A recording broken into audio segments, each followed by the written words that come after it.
थोड़ा सा नया चीज पढ़ा देता हूँ, है ना एक चीज, तो ये भी बहुत इंपॉर्टेंट है। That thing is known as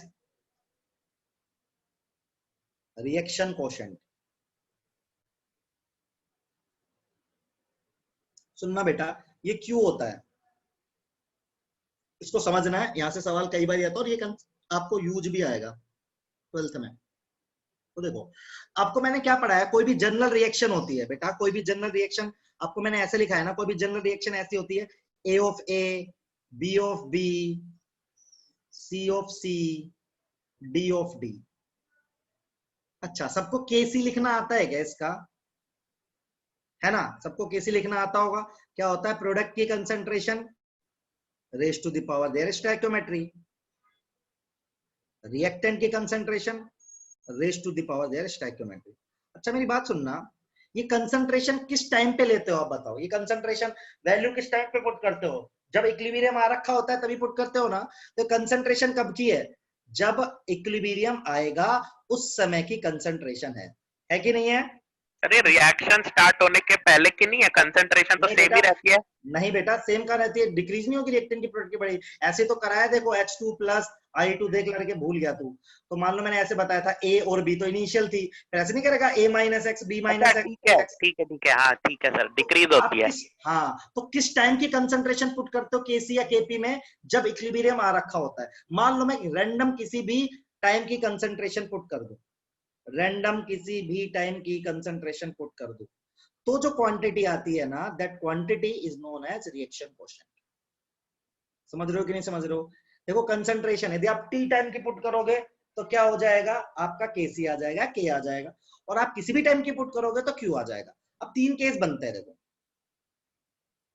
पहला केस, क्यू बड़ा हो सकता है के से। दूसरा केस, क्यू किसके बराबर हो सकता है, के।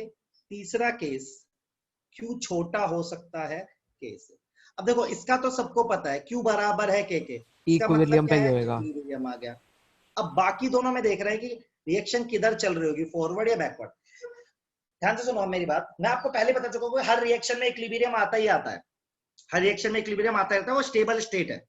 तो मान लो आपने एक एक्सिस बनाया ऐसे ही, आपके क्यू की वैल्यू ज्यादा है और के की वैल्यू क्या है, कम, और क्यू को क्या बनना है, के क्योंकि रिएक्शन में क्या आना चाहता है, रिएक्शन किधर पहुंचना चाहती है, रिएक्शन पहुंचना चाहती है इक्विलिब्रियम पे। अब आपका क्यू बड़ा है, के छोटा है, तो क्यू क्या बनने की कोशिश करेगा बेटा, के बनने की कोशिश करेगा। क्यू बड़ा है, के छोटा है, तो क्यू छोटा होने की कोशिश करेगा। कैसे छोटा हो सकता है, कोई मुझे बताएगा। जब सी और डी की कंसंट्रेशन कम होने लगे और ए और बी की बढ़ने लगे। फिर से रिपीट कर रहा हूं, मैं कह रहा हूं हर रिएक्शन में इक्विलिब्रियम आता ही आता है। तो मान लो आपका क्यू बड़ा है के से, क्यू इज लार्जर देन के, तो क्यू को छोटा होना पड़ेगा, क्योंकि क्यू को किसके इक्वल आना है, के इक्वल आना है। तो क्यू छोटा कैसे होएगा, सोचो कैसे हो सकता है छोटा, सोचो। जब सी और डी की कंसंट्रेशन क्या होने लगे, बोलो, सी और डी की कंसंट्रेशन घटने लगे और ए और बी की कंसंट्रेशन बढ़ने लगे। ऐसा कब हो सकता है, बैकवर्ड चले या फॉरवर्ड चले, रिएक्शन बताओ। सर बैकवर्ड चले। अच्छा उल्टा सोचते हैं, मान लो कि आपका क्यू छोटा है, यहाँ पे के, यहाँ पे क्यू है इस बारी। अब की बार क्यू को के पे पहुंचना है, तो क्यू को अपनी वैल्यू क्या करनी पड़ेगी, इंक्रीज करनी पड़ेगी, इंक्रीज करना है, क्यू को इंक्रीज करना है। तो देखो इंक्रीज कैसे हो सकता है, जब प्रोडक्ट की कंसंट्रेशन बढ़े, CD बढ़ेगा, ए भी कम होगा, तो रिएक्शन किधर चलेगी बेटा, फॉरवर्ड। ये कंसेप्ट है एक जो आपको फॉरवर्ड, रट्टा नहीं मारना है, इसको समझना है। समझो और लिखो इसको, फिर इस पे सवाल करते हैं अपन एक। सिंपल है, क्यू के की तरफ क्यों जाना चाहता है, मतलब बेटा हर रिएक्शन इक्विलिब्रियम अचीव करना चाहती है, हर रिएक्शन इक्विलिब्रियम अचीव करना चाहती है, तो इक्विलिब्रियम स्टेबल स्टेट है। अच्छा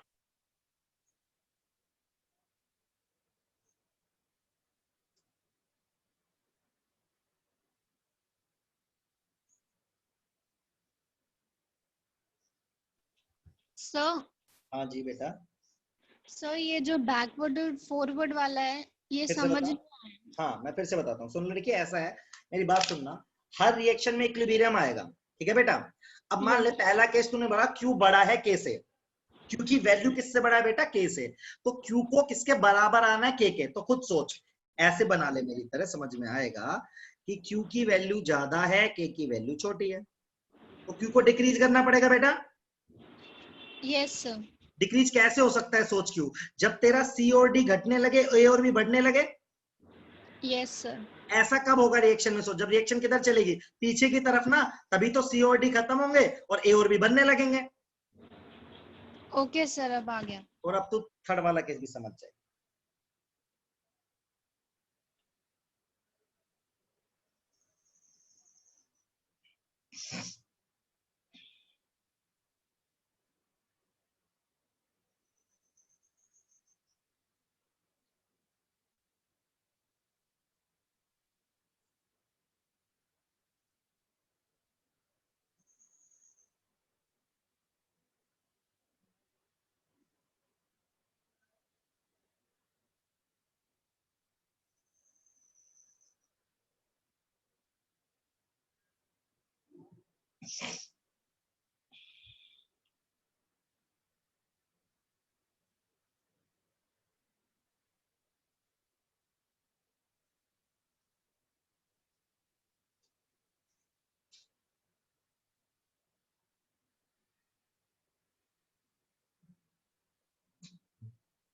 ठीक है विष्णुजीत।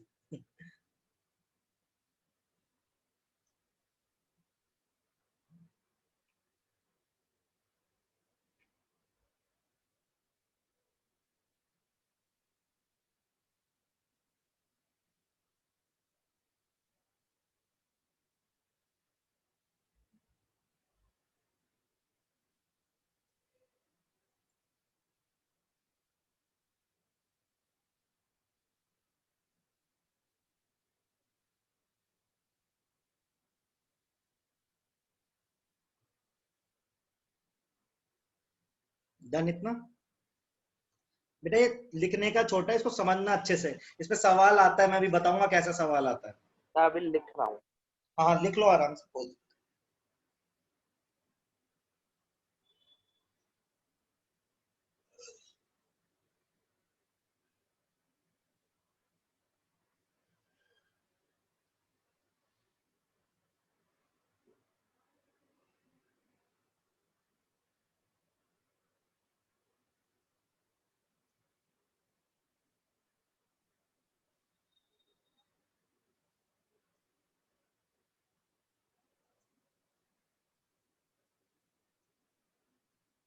सर हम्म। सर एक केसी और क्यू वाले में अगर सबकी वॉल्यूम फिक्स्ड है तो सीधा मोल पुट करके कर सकते हैं ना? हाँ नहीं यार, पावर पे भी तो डिपेंड करेगा ना। पावर कट रही हो तब तो ठीक है, पावर अलग अलग आ गई तो फिर कटेगा नहीं, फिर आंसर गलत हो जाएगा। नहीं, अगर वॉल्यूम फिक्स्ड हो तो 1 लीटर है जैसे कि सभी। सबकी फिक्स ही है वो तो, वॉल्यूम तो सबका कॉमन ही आएगा, लेकिन वो सबकी तो यहाँ पे वी पुट करेगा तो पावर देखना, सी और डी और ए और बी है। हाँ सर ठीक है। किसी केस में कट सकता है।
करे फिर आगे।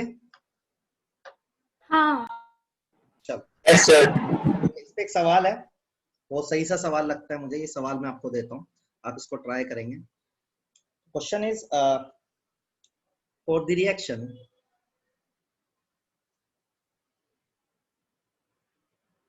NOBr gas, NO gas plus half Br2 gas. ठीक है, Kp गिवन है इस रिएक्शन का 0.158 am। ठीक है, आगे दिया हुआ है if partial pressure of given है NOBr, NO and Br2, इसका गिवन है 0.58 am, इसका गिवन है 0.48 am और इसका गिवन है बेटा 280 am। तो ऐसा गिवन है आपको एट दिस टेम्परेचर। ठीक है, एट दिस टेम्परेचर जिस पर Kp गिवन, आपको बताना है विल Br2 कंज्यूम्ड और नॉट। बस सवाल यही है, आपको किसी टेम्परेचर पर Kp पहली बात आपको ये दे रखा है और किसी टेम्परेचर पे आपको ये डेटा गिवन है सबके प्रेशर का, आपको बताना है कि Br2 कंज्यूम होगा कि नहीं होगा। कैसे सोचोगे, कोई बता सकता है आप में से? Br2 कब कंज्यूम होगा बताओ? जब रिएक्शन जब NO का 1 मोल हो। ना ना, रिएक्शन किधर चलेगी? अच्छा बैकवर्ड। अब वो तुम्हें पता ही कब चलती है, वो चेक करोगे आप। अभी आपको Kp गिवन है, आप Qp निकाल सकते हो, ट्राई करो सब लोग।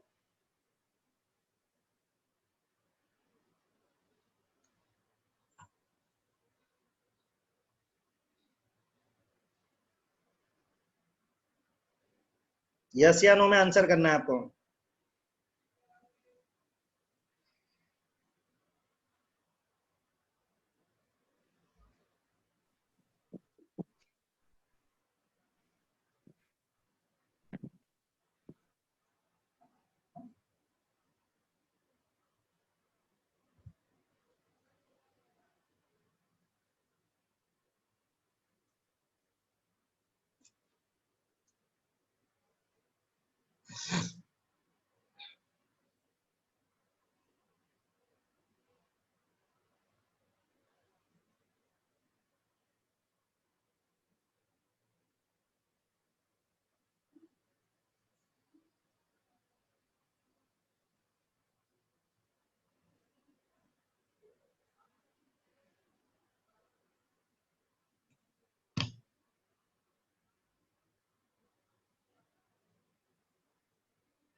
सर वहां पे Br2 का प्रेशर 280 m है। हाँ सॉरी,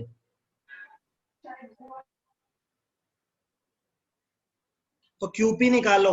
इसका Qp कैसे लिखोगे बताओ मुझे सब लोग?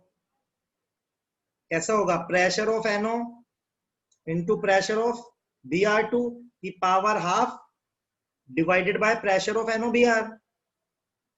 जैसे Kp लिखते थे वैसे Qp लिख दो।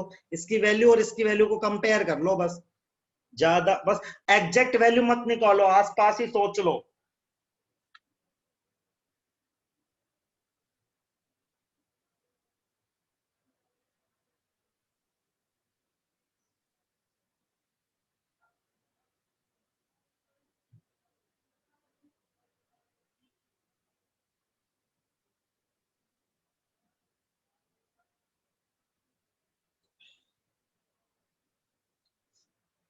बड़ा आ रहा है छोटा आ रहा है?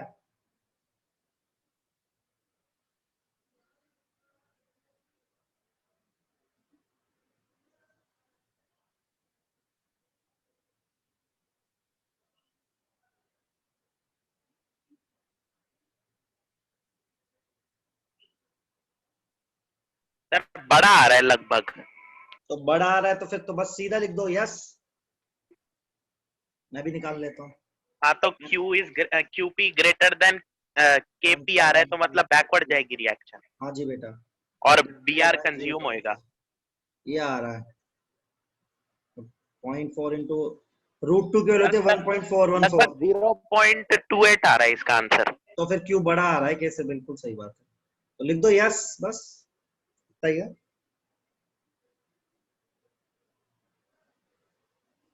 एग्जैक्ट वैल्यू निकालने का मतलब ही नहीं।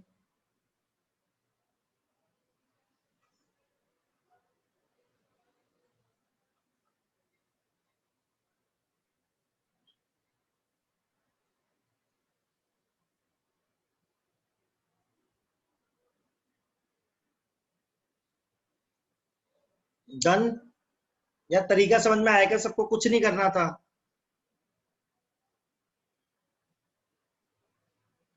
बोलो सर यार। ये फिर ऐसे करेंगे ना कि 0.15 को इसके इक्वल रखेंगे और ये 5 ऊपर लेके जाएंगे, ऐसे सॉल्व करना है ना ये?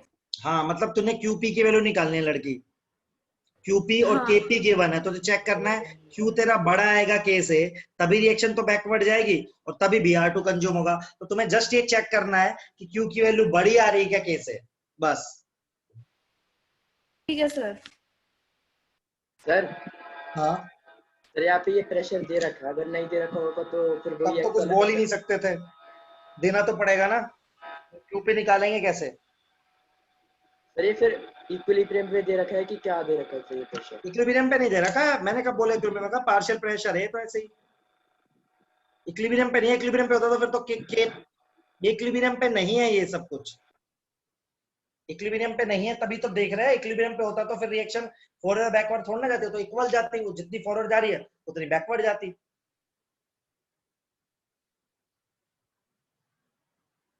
ठीक है। सर फिर हम वो एक्स वाला करते हैं ना, तो वो कब करते हैं? वो तो यार वो तो वैल्यू निकालने के लिए करता है, वो तो केपी निकालने के लिए करता है, केपी या केसी। तो सर यहाँ पे अगर के पे नहीं दिया होता तो फिर सवाल नहीं बनता ना यार, फिर सवाल उस सर टॉपिक का है। के पे निकालना पड़ता ना। नहीं पर दे देते हैं ऐसे सवाल में, वो झंझट हो जाती है ना ऐसे। चलो आगे बढ़े। हाँ सर। चलो नेक्स्ट इज कैरेक्टरिस्टिक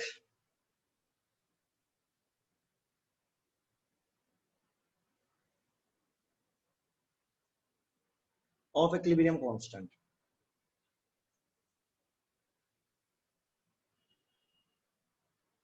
तो देखो यार इसमें क्या सीन है,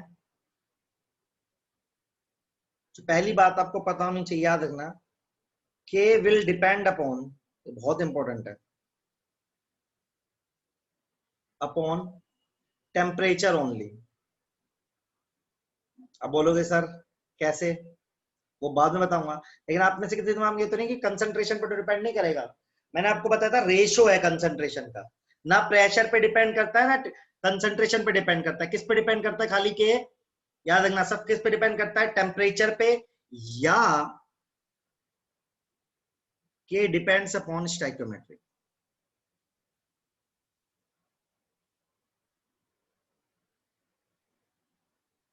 स्टोइकियोमेट्री तो के किस पे डिपेंड करता है? तो टेम्परेचर। हाँ अगर जैसे हमने कोई इक्वेशन लिखी फिर पूरी इक्वेशन को 2 से मल्टीप्लाई कर दिया तो तो के बदल स्टोइकियोमेट्री जाएगा, बता रहा हूँ इसलिए बोला स्टोइकियोमेट्री पे डिपेंड करता है। अभी आ रहा हूँ मैं तेरे पॉइंट पे। जैसे इवन पूरा सुनो आप, हाँ मैं पूरा बताता हूँ। जैसे मान लो रूल 1, अभी एक साथ लिखना सब लोग, कैसे डिपेंड करता है बताता हूँ आपको, ठीक लगेगा।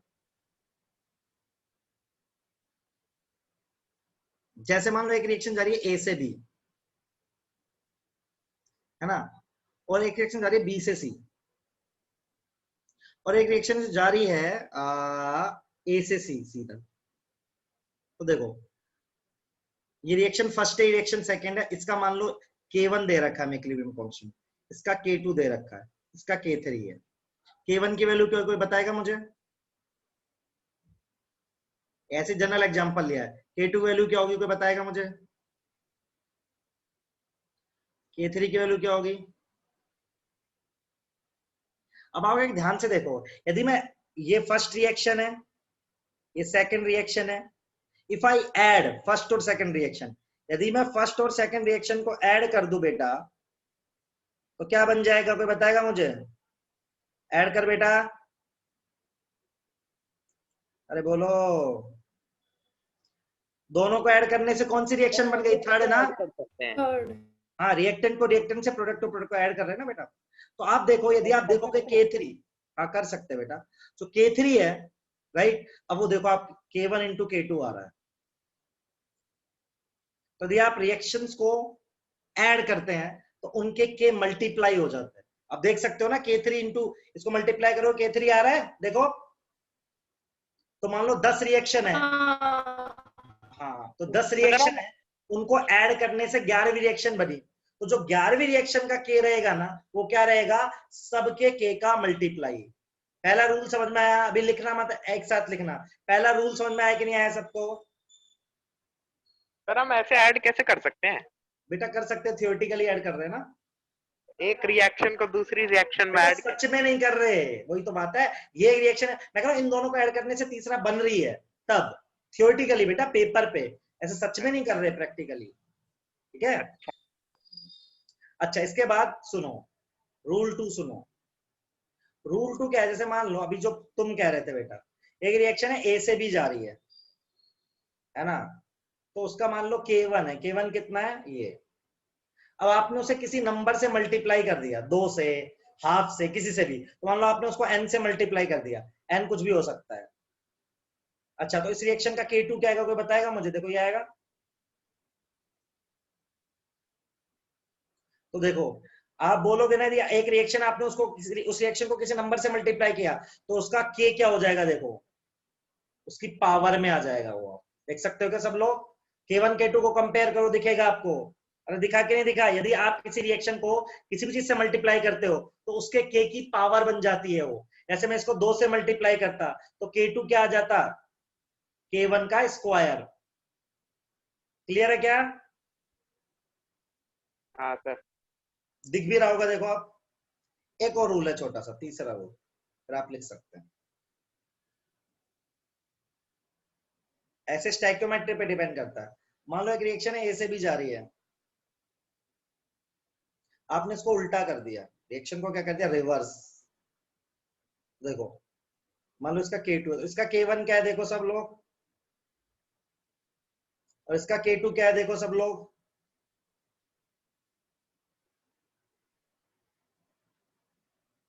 तो क्या रिलेशन बना देखो, K2 क्या आ जाएगा, कोई बता सकता है मुझे? यदि आप रिएक्शन को उल्टा करते हो तो K रिवर्स हो जाता है। तो 3 रूल है। यदि आप रिएक्शन को उल्टा करोगे, इस पे सवाल बनाऊंगा अभी कैसे बनेगा, देखना। यदि रिएक्शन को उल्टा करोगे तो K रिवर्स हो जाएगा, रिएक्शन को किसी इंटीजर से मल्टीप्लाई करोगे तो K पावर में चढ़ जाएगा, और रिएक्शन को ऐड करोगे तो K क्या हो जाएंगे? मल्टीप्लाई। समझे कि नहीं समझे? अब लिखना स्टार्ट करो यहाँ से। तो K 2 बातों पर डिपेंड करता है, एक करता है टेम्परेचर पे, और एक किस पे करता है? स्टाइक्योमेट्री पे। स्टाइक्योमेट्री पे कैसा करता है, उसके 3 रूल मैंने आपको बताया। टेम्परेचर पे कैसा करता है, मैं आपको थोड़ा टाइम के बाद बताऊंगा। ठीक है, तो सब लिखेंगे इसको एक बारी।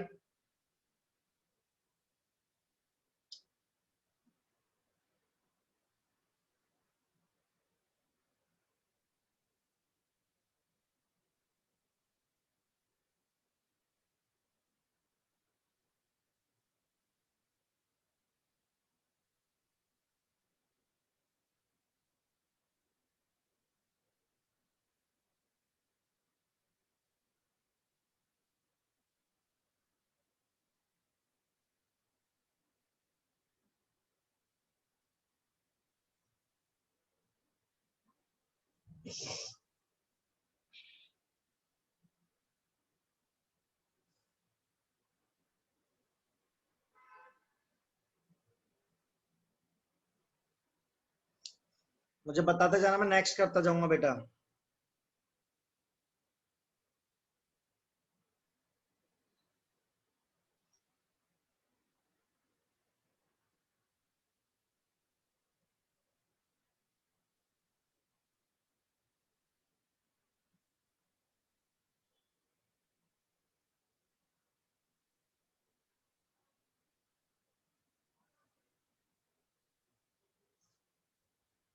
अभी बताऊंगा इस पे सवाल कैसा बनता है, अभी सवाल करा रहा हूँ।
बेटा ये समझ में आया क्या सबको?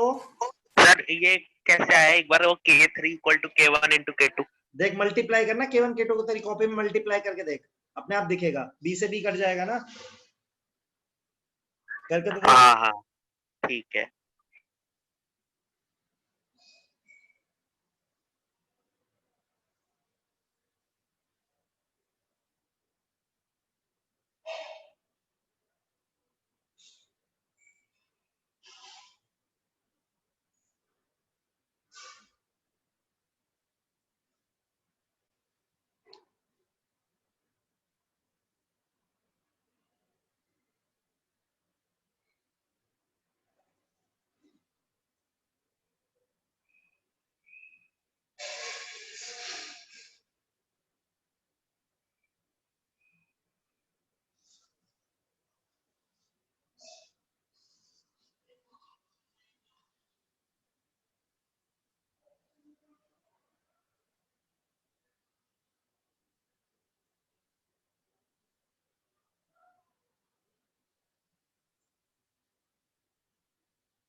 नेक्स्ट कर दूं?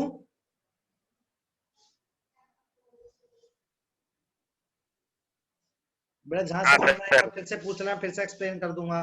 तो कुछ नहीं है, रूल 1 है, रिएक्शंस को ऐड करोगे तो के मल्टीप्लाई होगा, रिएक्शन को रिवर्स करोगे तो के रिवर्स हो जाएगा, किसी इंटीजर से मल्टीप्लाई करोगे तो पावर में चढ़ जाएगी। और सब आप प्रूव भी कर सकते हो, छोटा छोटा ही है।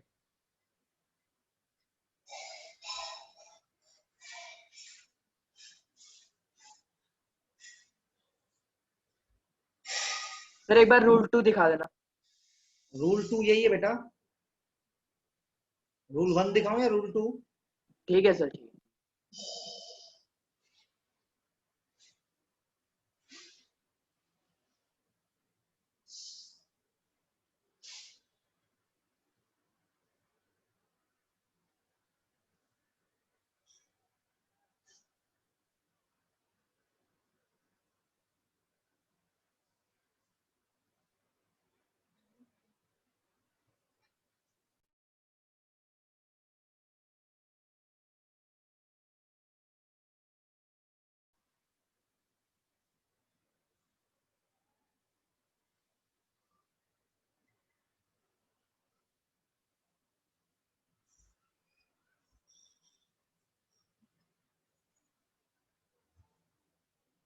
सर लिख लिया। चलिए तो रूल 3 है, दी रिवर्स कर दी रिएक्शन तो के 1/k हो जाएगा। अब मैं इसका आपको यूज करके बताता हूँ पूरा।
देखें इस पे क्वेश्चन।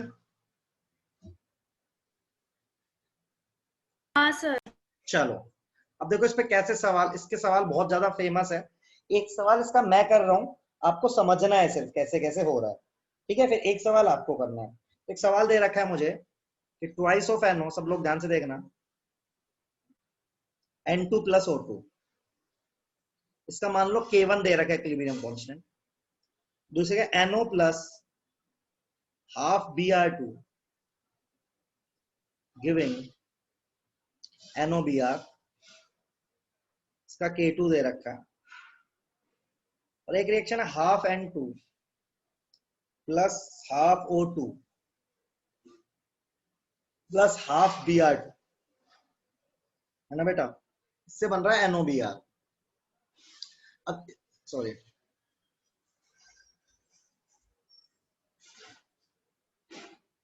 इसमें K3। अब देखो आपको क्या करना है, K3 को ना इनके टर्म्स में निकालना है, ठीक है, जैसे अपन कर रहे थे। सब लोग कैसे देखेंगे ध्यान देना, अपनी टारगेट रिएक्शन चूज कर लेंगे। ये अपनी क्या है, टारगेट रिएक्शन है, ठीक है, ये अपनी टारगेट रिएक्शन। अब देखो इसके रिएक्टेंट क्या क्या है, सब लोग देखो क्या क्या रिएक्टेंट है। N2 है, O2 और Br2 है। तो देखो जो ऊपर वाली रिएक्शन है ना, उसको उल्टा कर रहा हूं। मुझे इन दोनों रिएक्शन की मदद से रिएक्शन बनानी है।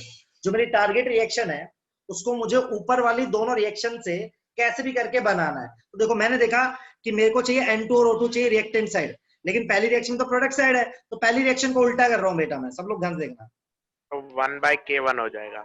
बिल्कुल, तो मैंने पहली रिएक्शन को उल्टा कर दिया। तो रूल क्या कहता है, यदि आप करोगे तो K कितना हो जाएगा, 1/K1। अच्छा अब मैं इसको हाफ से मल्टीप्लाई भी कर रहा हूं। इस रिएक्शन को कितने से मल्टीप्लाई कर रहा हूं, हाफ से। तो मुझे हाफ N2 हाफ O2 चाहिए। यहां पे कितना हो जाएगा बेटा, NO ही हो जाएगा खाली। हाफ से मल्टीप्लाई तो वो किया। पावर में चढ़ जाएगा। दूसरी रिएक्शन को मैं एज इट इज ही रख रहा हूं बेटा। मैं अपनी नीचे वाली रिएक्शन के हिसाब से काम करता जा रहा हूं। अब देखो आप इन दोनों रिएक्शन को जोड़ के देखो, क्या तीसरी रिएक्शन बनी क्या, चेक करते हैं। तो अपन जोड़ रहे हैं half N2 plus half O2 plus NO plus half Br2 plus NO plus NOBr। बनी कि नहीं बनी, देखो बन गई। हाँ। बन गई तो हमारा आंसर इस रिएक्शन का K3 किसके बराबर आएगा, K3 आएगा रिएक्शन Multiply ऐड हो करने पे। जाएगा। हाँ जी बेटा, आया का सवाल समझ में, ऐसा सवाल आएगा। अब क्या करेगा IIT या नीट ना, आपको वैल्यू दे देगा बेटा, इनकी वैल्यू, न्यूमेरिकल वैल्यू, इसकी कुछ न्यूमेरिकल वैल्यू, इसकी कुछ न्यूमेरिकल वैल्यू, वो आपको न्यूमेरिकल वैल्यू देके रखेगा। तो न्यूमेरिकल वैल्यू आपको देके रखेगा ना, तो आपको एग्जैक्ट आंसर आ जाएगा। समझ में आएगा सबको, बताओ देखो सब लोग, क्लियर है। हाँ सर आ गई। इस तरीके से दो यूज रूल है। एक रिएक्शन में लगा सकते हैं। कितने भी तीनों रूल एक रिएक्शन में लगा सकते हैं, कोई दिक्कत नहीं। ठीक है। ठीक है, एक बार ट्राई करो, फिर मैं एक सवाल दूंगा, आपको करना पड़ेगा फिर।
डन। सर हाँ इसमें जो टारगेट रिएक्शन है हमने ये प्रूव कर दी, इसके बाद K3 अपने आप इक्वल हो जाएगा। बेटा हुआ ना, क्योंकि ये रिएक्शन ऐड करने से तुम करके भी देख सकते हो कि इसका लिखो, जैसे तुम इसको प्रूव भी कर सकते हो ना, इसका K लिख लो, उसकी पावर करोगी तो आ जाएगा। वो हमने ऑलरेडी जनरल रिएक्शन में प्रूव करके आया ना वो तो। ओके सर, बस ये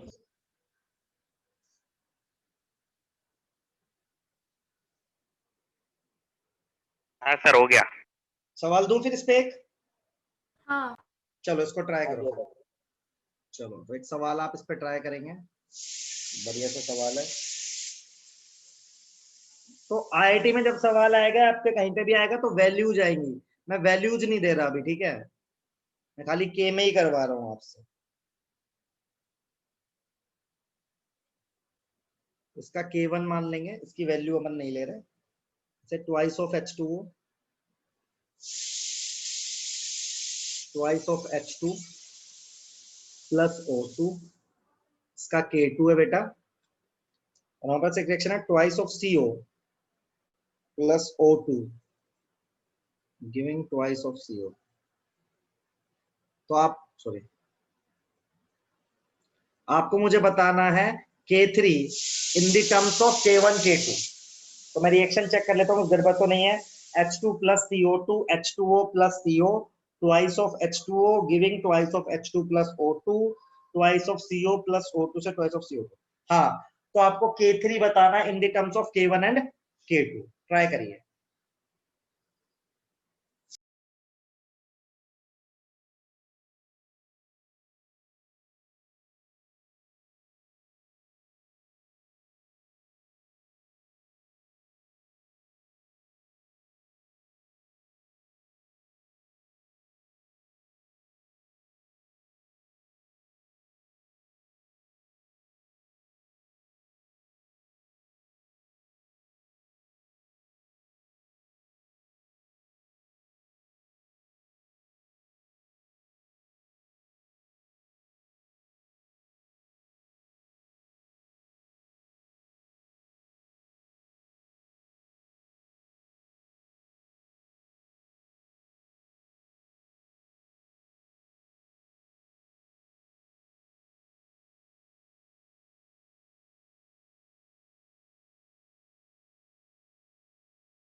पहले टारगेट रिएक्शन को ही टारगेट करना है, उसके हिसाब से आपको सारे स्टेप्स लगाने हैं। आप कोई भी एक बेसिकली रूल लगा सकते हैं एक रिएक्शन पे।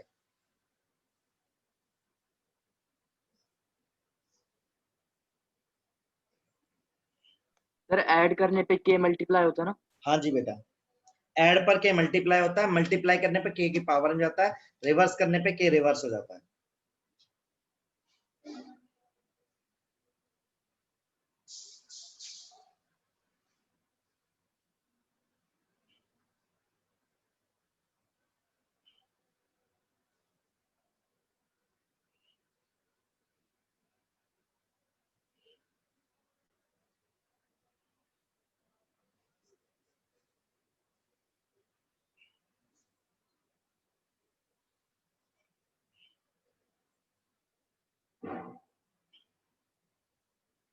सर हो गया।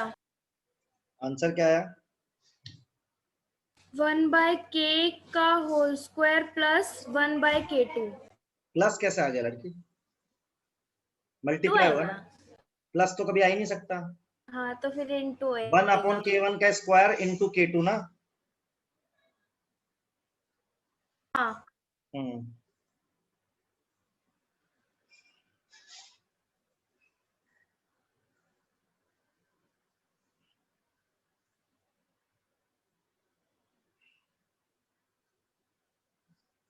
सर हम्म सर अब मैंने अभी इक्वेशन बना दी 2CO2 is equal to 2CO plus O2। तो देखना तूने क्या क्या किया। सर मैंने K3 की उल्टा उल्टा बना दिया एकदम उसके। जो जो करता गया वो करता जा। पहली नहीं सर रिएक्शन मेरी में तूने K3 हाँ आ गई पर रिवर्स आई है एकदम। तो बेटा वही तो तूने रिवर्स किया, तो उसके के को रिवर्स करना।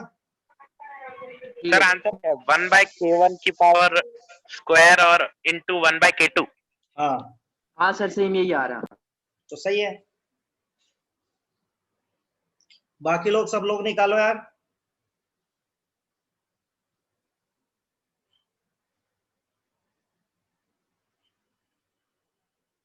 तीस सेकंड और दे रहा हूं, मैं सॉल्व करूंगा उसके बाद।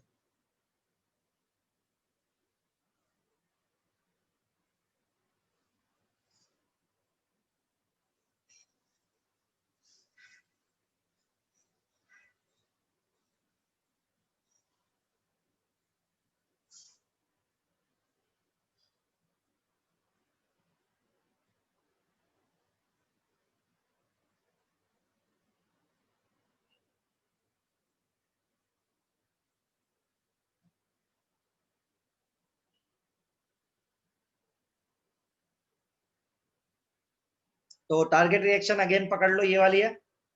उसमें क्या क्या चाहिए तुम्हें? सीओ चाहिए, तो पहली रिएक्शन को तो उल्टा करना पड़ेगा, करो।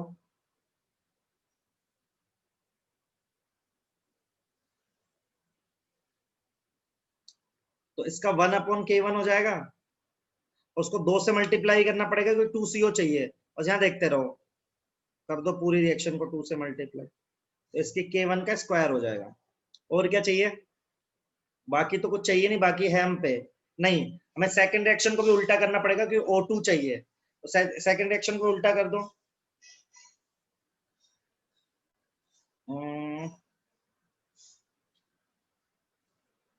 अब ऐड करके देखते हैं क्या नेट रिएक्शन बन पा रही है क्या।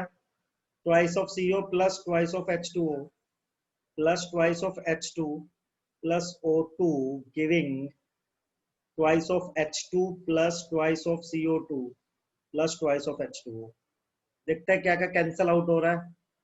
तो ट्वाइस ऑफ H2O से ट्वाइस ऑफ H2O कैंसिल हो गया। देखो बन गई ना रिएक्शन अपनी पूरी।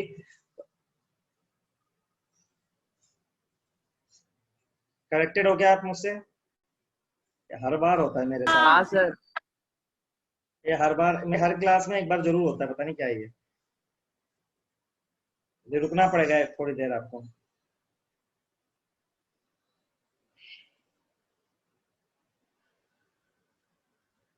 हाँ तो आपने क्या किया, अब इसको कर लो आप, तो K3 क्या आ जाएगा आपका?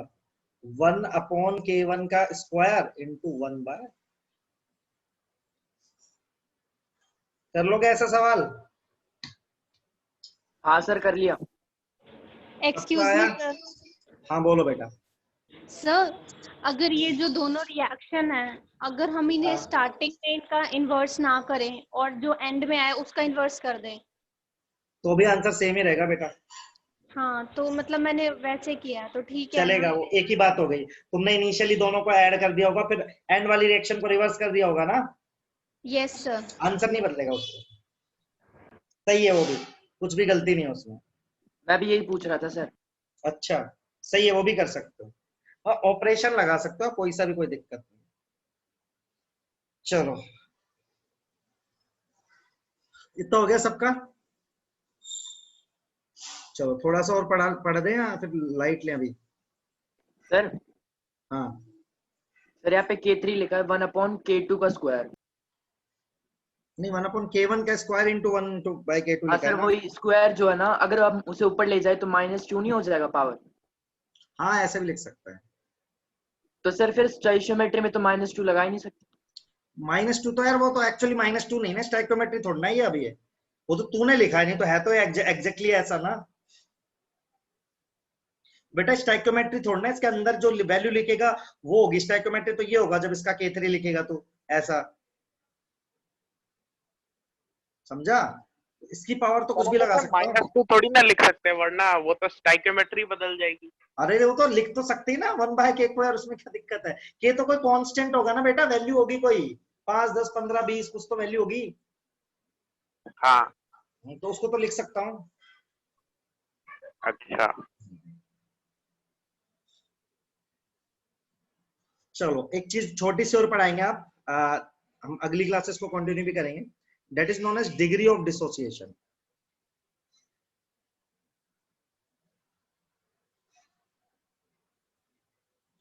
तो देखो अभी तक जो पढ़ा वही है, जैसे एग्जांपल ले लेता हूँ।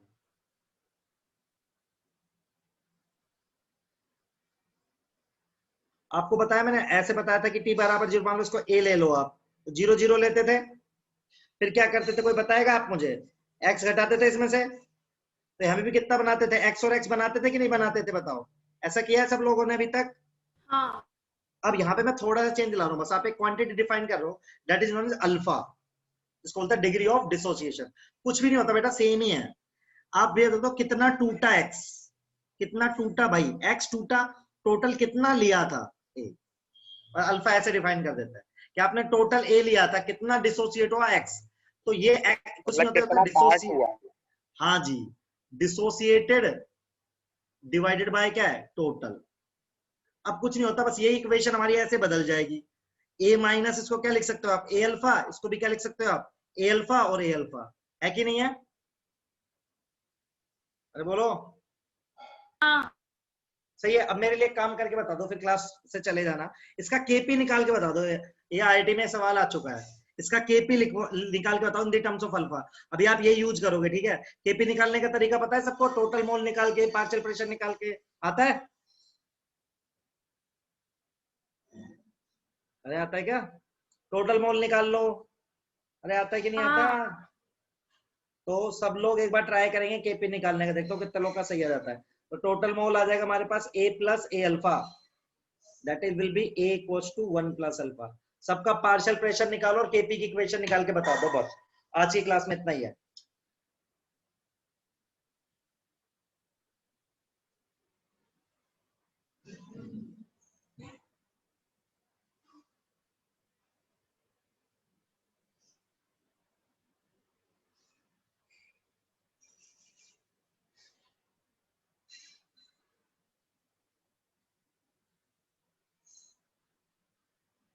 सर इसमें टोटल प्रेशर पी लेंगे?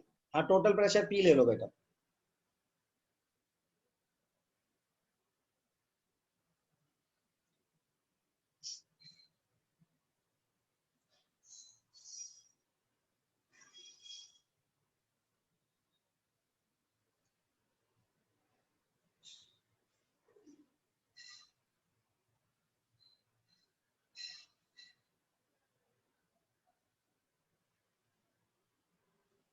अच्छा सवाल है बेटा ये।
आया कुछ? हाँ सर, बस वैल्यू पुट कर।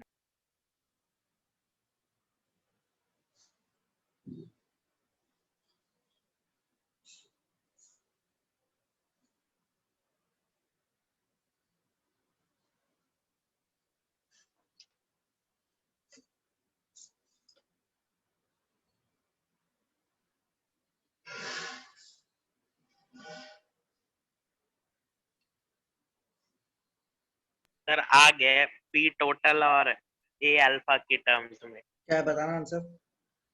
सर ए अल्फा का स्क्वायर इनटू पी टोटल। ए तो कट जाना चाहिए। हाँ क्या सर ये सर? कट गया मैं बताऊं क्या आ रहा होगा? Alpha square 1 minus alpha square into P total. Sir P नहीं कट रहा पर पी कटेगा ना, नीचे 2 पावर है, ऊपर 1 पावर है, तो ऊपर 2 पावर है। मैं भी कर लेता हूँ। तो प्रेशर ऑफ PCl5 कितना होगा? ए 1 माइनस अल्फा ए 1 प्लस अल्फा, ए कॉमन ले लिया, ठीक है, into P total. Pressure of PCl3 कितना होगा? ए अल्फा इंटू ए 1 प्लस अल्फा। ए तो कट जाएगा ना तुषार? हाँ सर ए कट जाएगा कैलकुलेशन में। तो ए अल्फा ए 1 प्लस अल्फा। हाँ सर सेम टू सेम अब इसको वैल्यू सब्स्टिट्यूट कर लेते हैं। तो केपी क्या होगा? Pressure of PCl3 into pressure of Cl2 into pressure of PCl5, है ना? तो रखो PCl3 कितना है? अल्फा, ये तो स्क्वायर हो जाएगा पूरा का पूरा, सेम है ना? और नीचे आ जाएगा अल्फा 1 माइनस अल्फा, सॉरी गड़बड़ हो गई। हाँ सर आ रहा है alpha square over 1 minus alpha square into P total. हाँ वही आ रहा है, नीचे आ जाएगा। देखो आ तो गया मेरा भी, इससे कट गया, इससे ये कट गया, तो क्या बचा? देखो बच्चा मेरे पास alpha square divided by 1 plus alpha into 1 minus alpha into P total. अब A plus B A minus B identity लगा दो, और alpha square 1 minus alpha square. सही है, ये सवाल आ चुका है। सही है, आया कि नहीं आया सबको समझ? आ गया।